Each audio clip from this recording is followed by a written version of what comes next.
What's up mga kaapo? Kabayan, Tagumpay Aquino Channel po. Ngayon po ay magpapacheck up po tayo.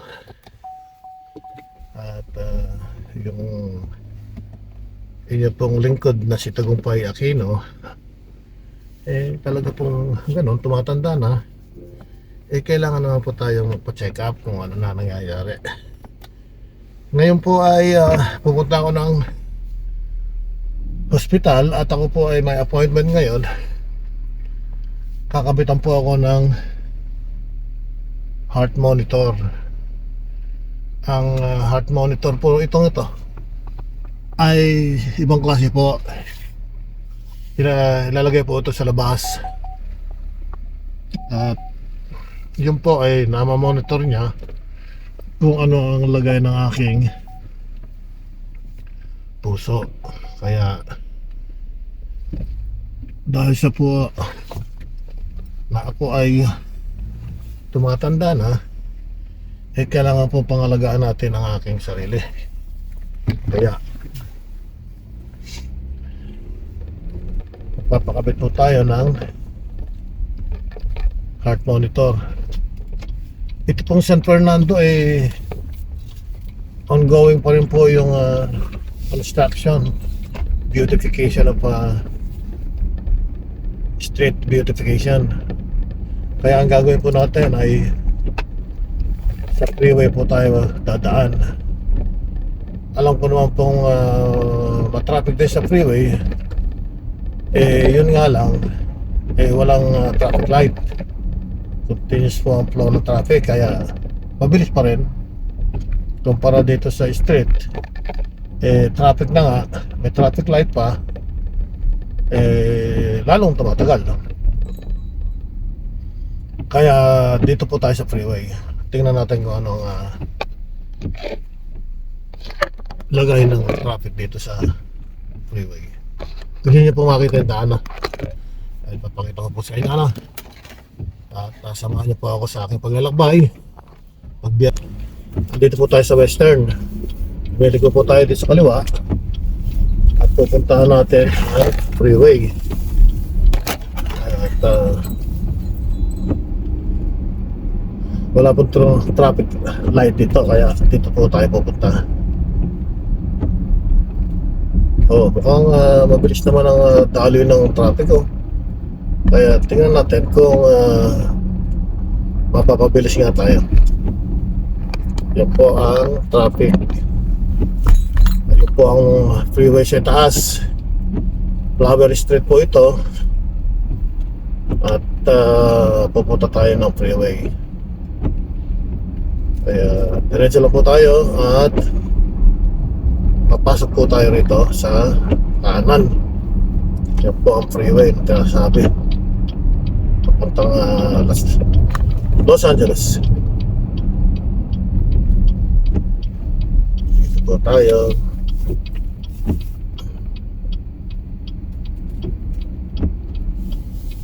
Okay.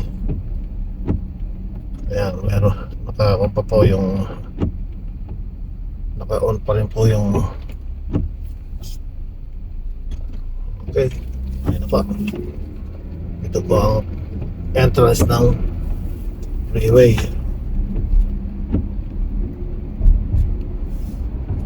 Hindi na po pala masyadong mabigat kaya medyo malawag.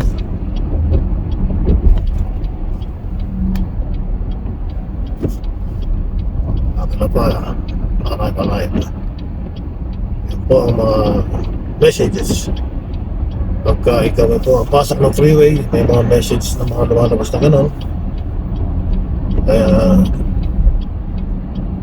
pinag-iingat lang po yung mga motorista, mga commuter. Dito po tayo.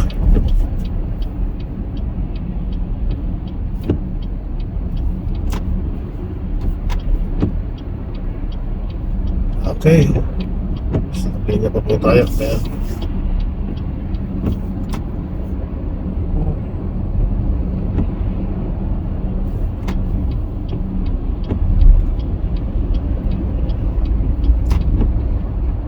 Doon po sa 134 bumper to bumper po ang traffic. Normal po yan sa umaga. Ito naman 5 papuntang Los Angeles, Anaheim, medyo maluwag. Dito po tayo. Tagal din po ako hindi nadaan dito mula nung lumipat ako rito sa B-Line.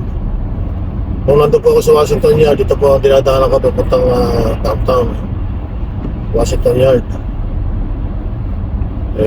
Talaga namang traffic po. Ngayon medyo maluwag. Alas 9 na po kasi na umaga, 9:09 AM.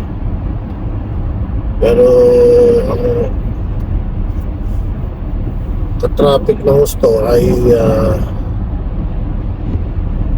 5, 6, 7. Ayan, yan ang traffic pa rin. Dahil yun, nag-iinto ano.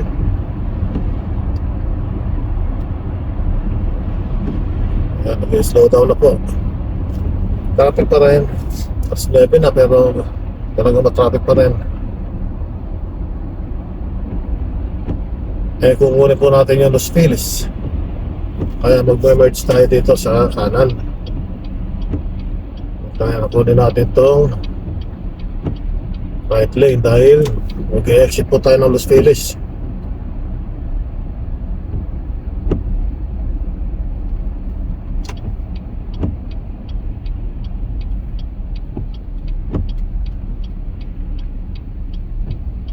Ayan, traffic na po.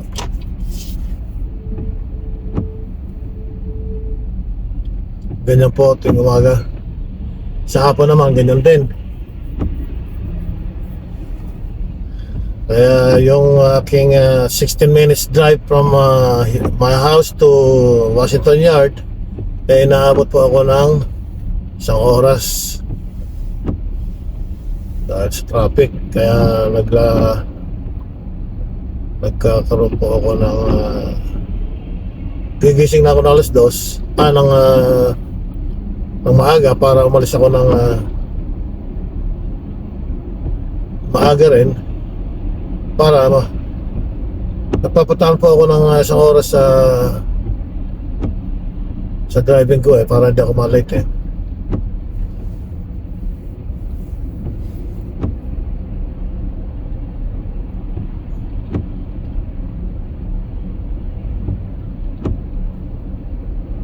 Kaya naman lang naman dito sa freeway, walang traffic light, kaya tuloy-tuloy ang flow of traffic. Yun nga lang, mabagal din pero mas mabilis pa rin kung ikukumpara mo doon sa side street. Dahil sa side street, dahil sa traffic na nga, may traffic light pa, magtatagal ka rin. Dito tuloy-tuloy maski traffic mas mabilis.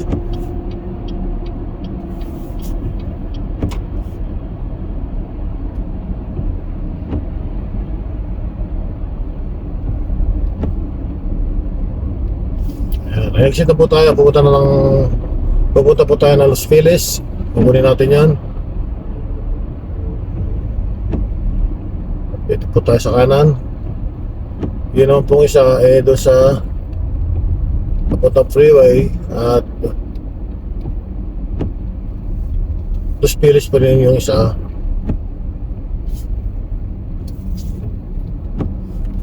Pero itong yung Los Feliz na ito papuntang downtown LA. Diretso. Ito papuntang Griffith Park po itong nasa kanan ko.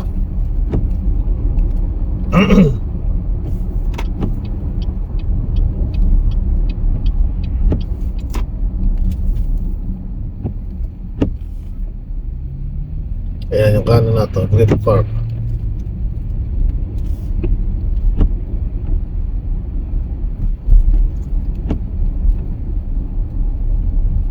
Medyo maambon po. Gloomy ang weather natin dito ngayon. Medyo drizzle. Hindi man ulan.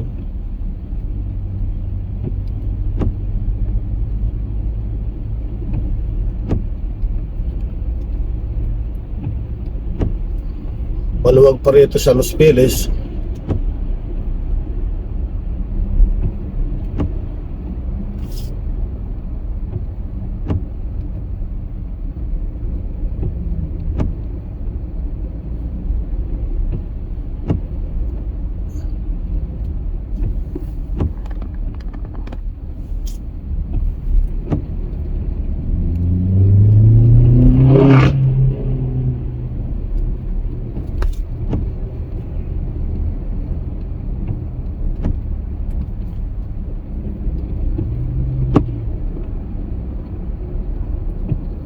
Ito rin po ang daan papuntang observatory.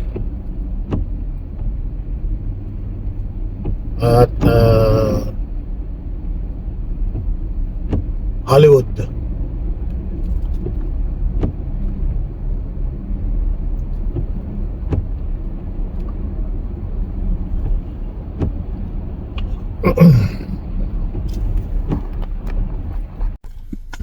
Nakauwi na po tayo at hindi ko na po naibalag doon dahil hindi po ako pinayagan na mag-vlog doon sa loob ng hospital. Kaya eto po, nakauwi na po tayo. Ito po yung aking pinuntahan doon sa Kaiser, ang Sayo XT. Ito po ang heart monitor, Sayo XT PATS, skin prep and placement kit, patient instruction and button press log. Ito po yung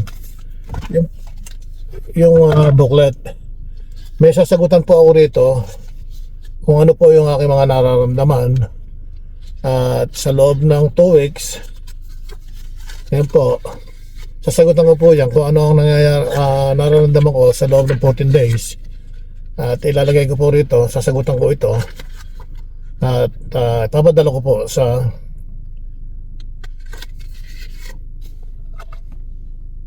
ano ba nakalagay rin, no postage necessary, iRhythm Technologies Incorporated, attention, intake PO Box 75010, City Industry, California. Ayun po, ayan o. Doon ko po i-send ito after 14 days. Pipilapan ko po ito kung ano po ang nararamdaman ko sa loob ng 14 days. Nasuot ko po yung Sayo XT PATS. At ayan po, may mga katanungan dito na kailangan sagutan ko. At pagka na sa loob ng 14 days at nasagutan ko, ito po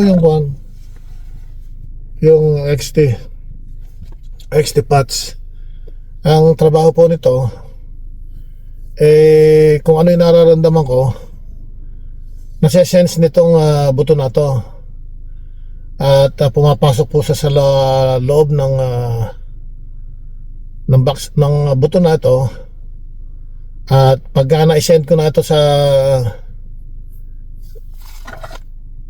iRhythm Technologies Incorporated, babasahin po nila kung ano po ang nasa buto na ito at doon malalaman kung ano talaga ang aking problema sa puso.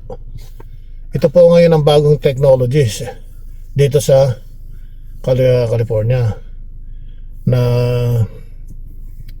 inire-record po niya ang lahat ng nararamdaman ko. Halimbawa, sharp pain, nare-record niya rito at ilalagay ko rin po rito sa booklet kung ano po yung nararamdaman ko sa loob ng 14 days. Kaso po hindi ko pa po napipilapan yung kung dalawang nakakaisang linggo na po 14 days na sa 7 June 7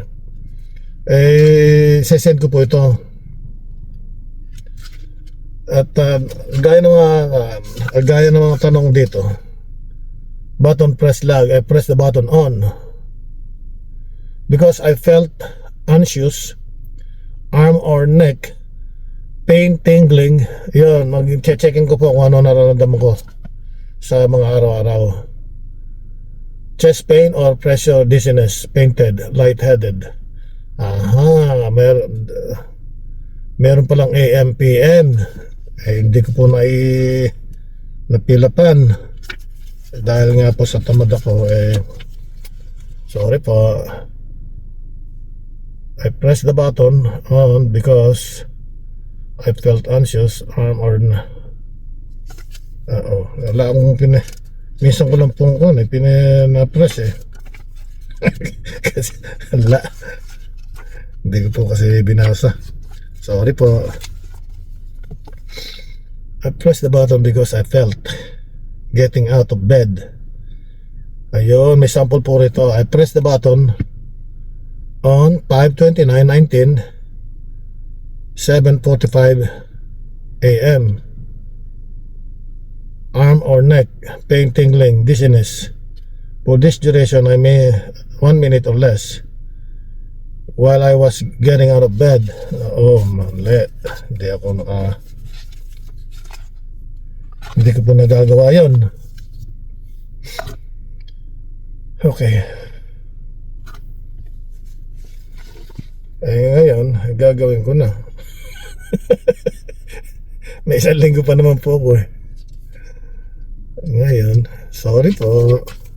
Ngayon, I pressed the button on while I was getting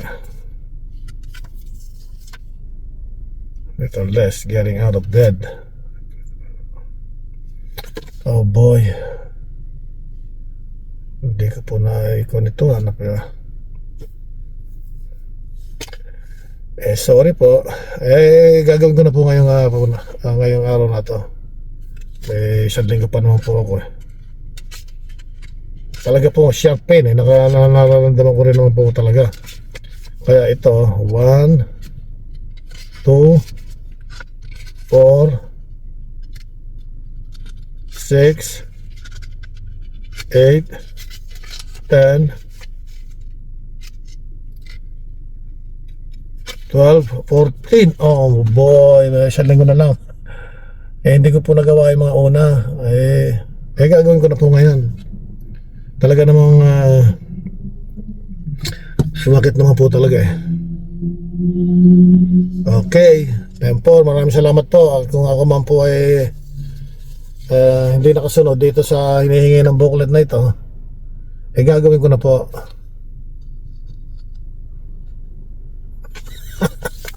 Sorry po. Okay. Ang kainaman po nito talagang naka-record na po doon kung ano po yung nararamdaman ko noon. Pipindutin ko raw. I press the button on. Ngayon for this duration hindi ko po napindot nung sumasakit, makirot, talagang masakit. Hindi bale. Gagawin ko ngayon kung ano man po yung nararamdaman ko. Okay, time for. Maraming salamat po sa pakikinig sa akin at pinakita ko lang po yung aking bagong machine na nakakabit sa aking ayan po.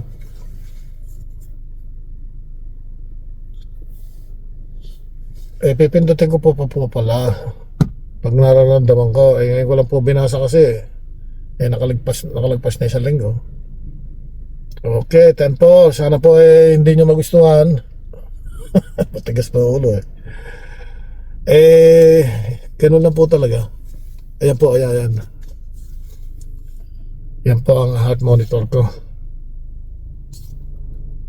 Patient instructional button, press log, date remove 6/7/24. Ayan po, date remove 6/7. Start date po 5/24. 5/24. Nakakaisang linggo na po. Sorry po. Ngayon ko lang po nabasa. Gagawin ko na po ngayon. Ayan po, Tagumpay Aquino channel po. Sana subscribe na po kayo at click notification bell para masaya lang. Okay, 10-4.